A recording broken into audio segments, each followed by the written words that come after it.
Hello students, आज हम बात करने वाले हैं इक्वेशंस पे। इक्वेशन होता क्या है सबसे पहले जानेंगे। जैसे सपोज कर लीजिए कभी आप मार्केट जाते हैं, मार्केट से क्या करते हैं, आप वेजिटेबल खरीदते हैं। इस तरह से जो शॉप वेजिटेबल सेलर होता है वो आपको वेजिटेबल को वाट से मेज़रमेंट करके वो आपको देता है, ठीक है। और वो क्या करता है, यहाँ पे इक्वल के साइन दिखाता है। इस एक तरफ वाट रख देता है, एक तरफ आपकी वेजिटेबल्स को रख देता है। इसके बाद जब इक्वल की साइन आ जाती है तब आपको दे देता है, जिस तरह से आप खरीदते हैं। तो इक्वेशन इक्वलिटी से आया है, जहाँ से इक्वल के। तो किसी भी एक्सप्रेशन को किसी कांस्टेंट वैल्यू या किसी एक्सप्रेशन से इक्वेट कर दिया जाता है तो फिर उसे इक्वेशन कहते हैं।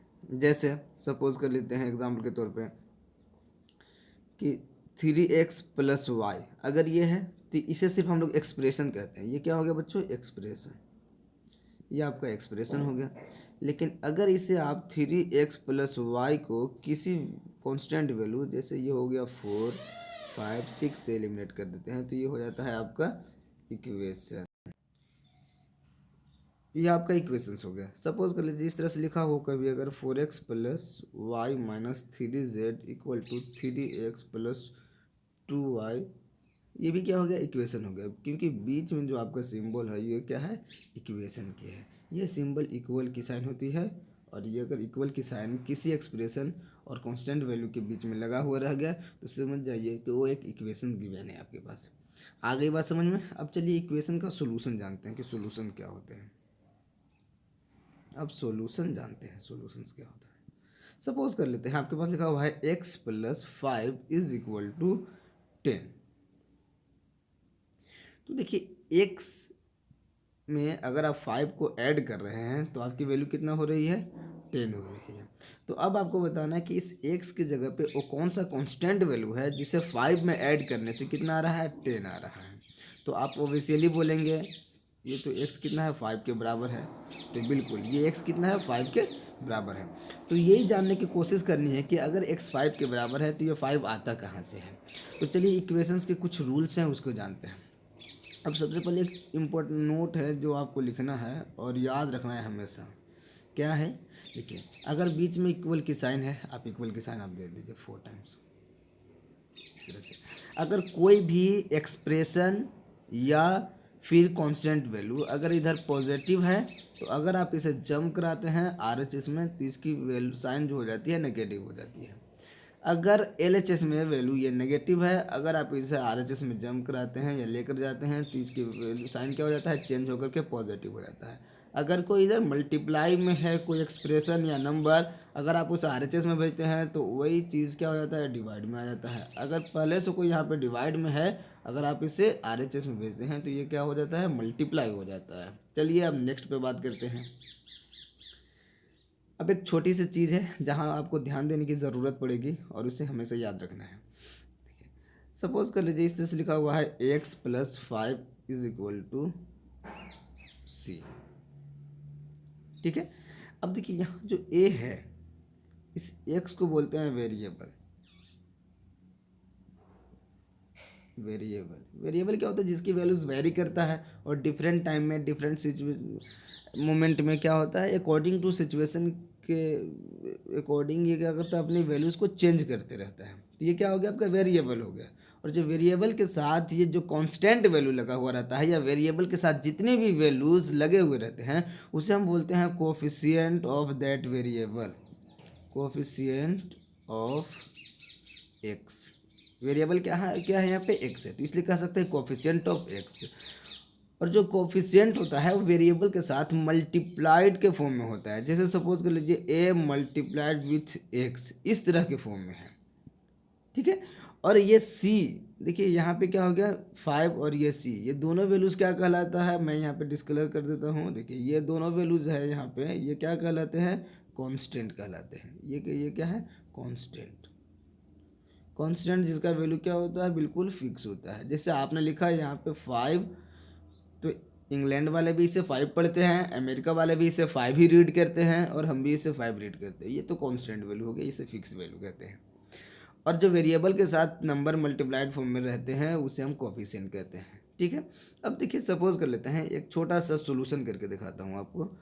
इससे और आपकी बातें बिल्कुल क्लियर हो जाएगी। इस तरह से लिखा हुआ है 5x + 3 = 7। ठीक है, तो आपको क्या करना है, सबसे पहले सोल्व करने के लिए कांस्टेंट को सेपरेट किया जाता है आरएचएस में और वेरिएबल को एलएचएस में सपोज करते हैं। तो वेरिएबल वाला टर्म कौन है, वेरिएबल वाला टर्म ये है 5x है, तो इसे एलएचएस में एज इट इज़ रखते हैं। 5x = पहले हो गया 7, फिर हो गया -3 कर दिया, क्योंकि यहाँ पे 3 क्या था एलएचएस में, पॉजिटिव था, तो आरएचएस में जाकर हो जाएगा नेगेटिव। ओके, नेक्स्ट टाइम देखिए 5x = 7 - 3 = 4, प्लस माइनस को आपको कोई डाउट होगा ही नहीं।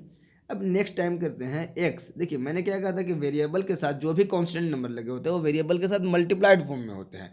तो 5 × x है, तो जब 5 मल्टीप्लाइड है यहाँ पे मल्टीप्लाई के साथ है तो इसे आरएचएस में भेजेंगे। तो आपने देखा था कि जब मल्टीप्लाई होता है एलएचएस में तो आरएचएस में जाकर क्या हो जाता है, डिवाइड हो जाता है। तो 5 को यहाँ डिवाइडेड फॉर्म लिखना होगा 4/5। तो ये हो गया आपके पास x की वैल्यू। तो ये क्या हो गया आपके लिए, सोल्यूशन हो गया। ठीक है, अगर कभी फाइंड करने के लिए हो जाएगा find the value of x, तब भी आप ऐसे फाइंड करेंगे। अब फिर कभी आ जाएगा आपको कि सोल्व द इक्वेशन, तब भी आप इसे सोल्व करके इस तरह से x की वैल्यू निकालेंगे। Find the value of x और सोल्व द इक्वेशन, इन दोनों केसेस में आपको क्या करना है कि x की वैल्यू फाइंड आउट करनी है। आपको ये बात समझ में आ गई। चलिए अब डिफरेंट टाइप्स के देखते हैं। अगर आपके पास इस तरह से कुछ लिखे हुए हैं स्टेटमेंट में देख आपको लिख कर दिखाता हूँ, और उसको क्या करना होगा, आपको एक्सप्रेशन में कन्वर्ट करना होगा। जैसे लिखा हुआ है कि द सम ऑफ 3 टाइम्स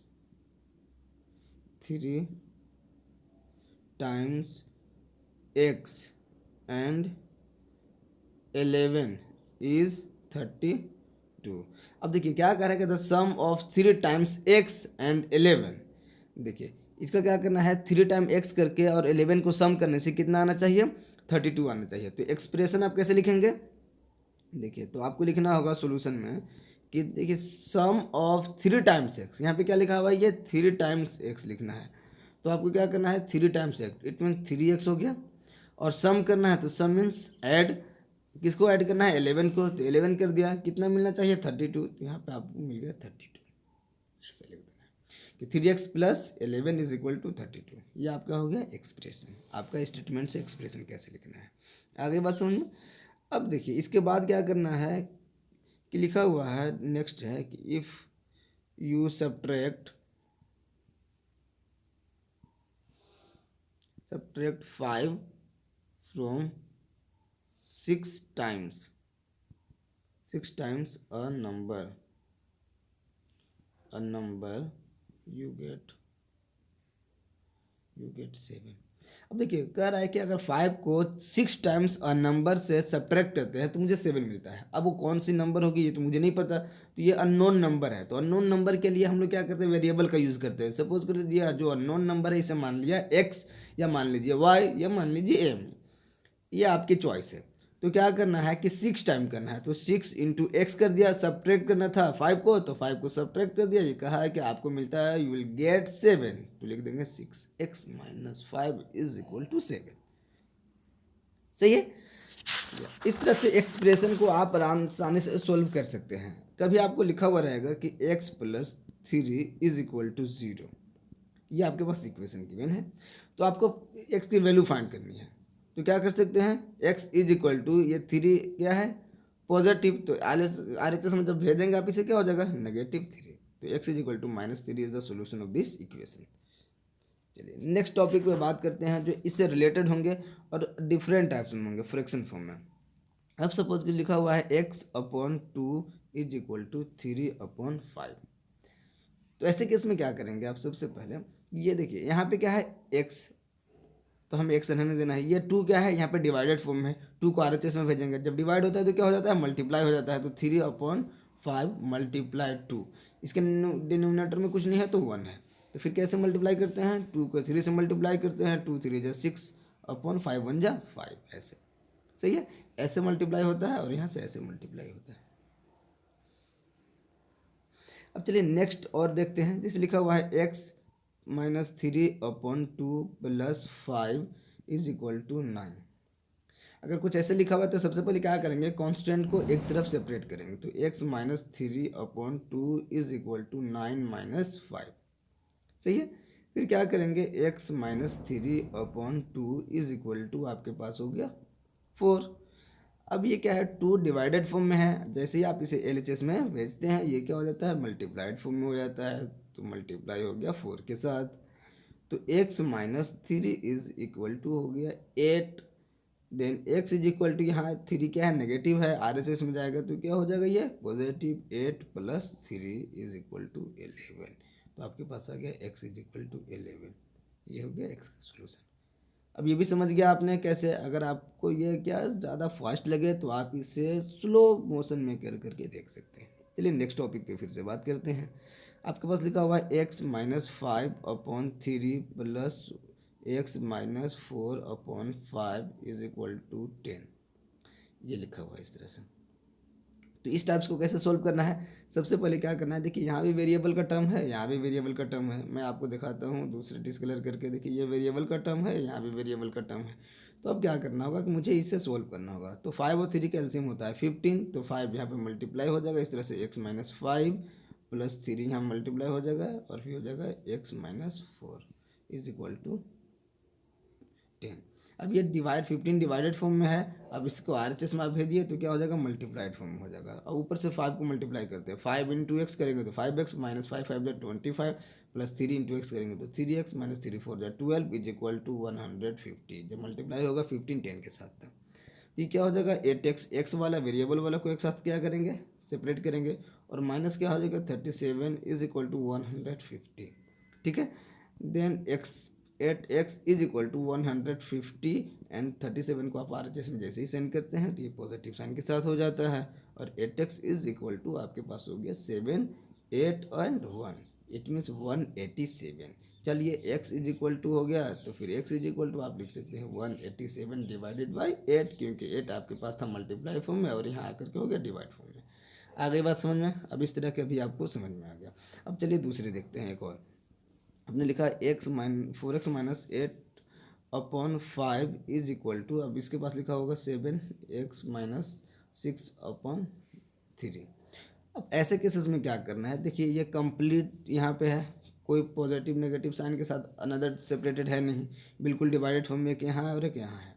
तो अब ऐसे केसेस को सॉल्व करने के लिए क्या करते हैं, इस नोमिनेटर को डिवाइड है तो यहाँ जाकर के क्या हो जाएगा, मल्टीप्लाई। तो इसको ऐसे मल्टीप्लाई करते हैं, यहाँ ये डिवाइड है तो यहाँ आकर हो जाएगा मल्टीप्लाई। इसको बोलते हैं क्रॉस मल्टीप्लाई। तो आपके साथ 3 मल्टीप्लाई किसके साथ हो जाएगा, 4x माइनस 8 के साथ हो जाएगा। और इसको 5 को भेजेंगे तो यहाँ आ जाएगा मल्टीप्लाइड में RHS में, तो ये हो जाएगा 7x माइनस 6 के साथ मल्टीप्लाई। अब क्या करना है, सिर्फ मल्टीप्लाई कर देना है। 3 4 आपके पास हो गया 12x minus 3 8 24 is equal to 5 7 35x minus 5 6 30। ये हो गया। अब वेरिएबल टर्म को एक तरफ क्या करते हैं, सेपरेट करते हैं। तो आपके पास होगा 12x फिर माइनस 35x, क्योंकि 35x RHS में पॉजिटिव साइन के साथ था। अब यहाँ RHS में बच गया -30 और ये 24 को लाएंगे तो यहाँ हो गया आपका RHS में पॉजिटिव साइन के साथ। अब देखिए प्लस माइनस क्या हो जाता है, -23x हो जाएगा आपके पास। अब यहाँ हो जाएगा प्लस माइनस -6 हो जाएगा आपका। अब देखिए x इज इक्वल टू, जब अगर आप यहाँ पे लिखते हैं तो x इज इक्वल टू -6/-23। अब ये नेगेटिव साइन को क्या कर दीजिए, कट कर दीजिए। जो तब आपके पास जो फाइनल वैल्यू आया x इज इक्वल टू 6/23। इस तरह से आप ऐसे भी इक्वेशंस को सॉल्व कर सकते हैं, ठीक है। चलिए नेक्स्ट एक डिफरेंट टाइप्स के क्वेश्चन देखते हैं, फिर से आपको समझ में आ जाएगा। जैसे कि x minus 3/7 plus 9/5 is equal to 1, कुछ इस तरह से ये गिवन है। तो आपको क्या करना है, देखिए ये तो बिल्कुल कांस्टेंट टर्म है यहाँ पे और ये भी कांस्टेंट है। तो कांस्टेंट टर्म को क्या कर देते हैं आप RHS में सेपरेट कर दीजिए, तो हो गया 1 - 5/9, ठीक है। अब क्या करते हैं, अब यहाँ पे RHS को फिर से सोल्व करते हैं, क्योंकि इसे हम सिंगल टर्म बनाना चाहते हैं। अभी प्लस माइनस से सेपरेट दिखाई दे रहा है, तो 5 हो जाएगा तो यहाँ पे होगा 5 - 9 हो जाएगा। जिस तरह से आपको ऐड करने आता है ये काफ़ी ईजी है। x minus 3/7 is equal to -4/5 हो गया। अब देखिए 7 क्या है, यहाँ डिवाइडेड फॉर्म में, वहाँ जाकर मल्टीप्लाई हो जाएगा। तो x minus 3 is equal to -4/5 into 7, ये हो गया डिनोमिनेटर में 1। तो x minus 3 is equal to -28/5 and 3 को क्या कर दीजिए फिर RHS में आप भेज दीजिए। तो -28/5 प्लस 3, अब ये क्या हो जाएगा 5 और 1 कैल्शियम 5 होता है, तो -28 प्लस कितना हो जाएगा आपका यहाँ 15 हो जाएगा। तो अब आपका हो गया -13/5, ये x की आपकी वैल्यू हो गई। तो आप इस तरह से सॉल्व कर सकते हैं। उम्मीद है ये चीज़ें आपको काफ़ी पसंद आया होगा। अगर आपको पसंद आया होगा तो आप मेरे चैनल को सब्सक्राइब करना बिल्कुल भी ना भूलें। सब्सक्राइब करें और लाइक करें और अपने दोस्तों के साथ शेयर करें, ठीक है। चलिए अब मैं आपके लिए कुछ होमवर्क लिख देता हूँ, आपको सॉल्व करके इसका आंसर कमेंट सेक्शन में मुझे x की वैल्यू बतानी होगी। चलिए लिखिए, होमवर्क नंबर फर्स्ट है आपका 4x - 9/5 is equal to 3x - 1/3, first है। सेकंड है 4x + 5/3 - 1 4/3 is equal to 5/9, second हो गया आपके पास। थर्ड लिख सकते हैं 3x - 4/5 is equal to 8x - 3, ये हो गया आपका थर्ड। अब क्वेश्चन नंबर 4 लिख सकते हैं 3x - 9/8 is equal to 5x + -3/2, 4 हो गया। 5 क्वेश्चन लिख लीजिए। एक मैं देता हूँ जो काफ़ी आसान सा हो। चलिए ये आप देख लीजिए होमवर्क 5 4 3 2 एंड 1, ये इसे होमवर्क करके आपका सॉल्यूशन और and find the value of x, या फिर कोई लिख दे आपको सॉल्व द इक्वेशन। तो इन ऑल केसेस में आपको क्या करना है, एक्स की वैल्यू फाइंड करनी है। एक्स की वैल्यू फाइंड करके और मुझे आप क्या कर सकते हैं, कमेंट सेक्शन में आप क्या करेंगे, मुझे एक्स की वैल्यू लिख देंगे। और उम्मीद है ये वीडियो आपको पसंद आएगा, तो लाइक करना बिल्कुल भी ना भूलें। ज़रूर इसे सॉल्व करके मुझे कमेंट सेक्शन में लिखेंगे। चलिए तब तक के लिए धन्यवाद and finally thanks for watching.